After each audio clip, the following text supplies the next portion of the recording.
Let us solve question 7 part 2. Look at this beautiful flower formed inside a regular hexagon.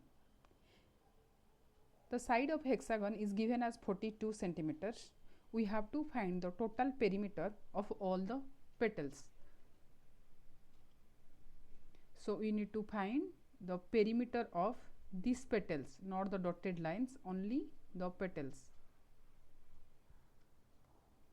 Now let's see how many arcs are there. Here if we will start from one vertex, 1, then 2, 3. If one petal has 2, total 6 petals, so number of petals will be 6, and the number of arc will be 6 into 2, 12 arc. Find the length of one arc, then multiply with 12 and we can find out our answer, that is the area of this petal. Now for finding the length of arc, what are the things we needed? We need theta and the radius. By looking at this, you can see that the center of this hexagon is this one, and this is a regular hexagon. It means this is also 42 centimeter, this is also 42 centimeter. Okay, and each angle is how much?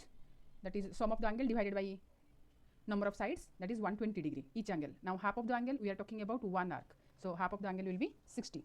So how to find the, so length of arc equals to theta upon 360 into 2 pi r. So theta is how much? I said 60 degree upon 360. 2 pi value let's take as 22/7, and r how much? 42.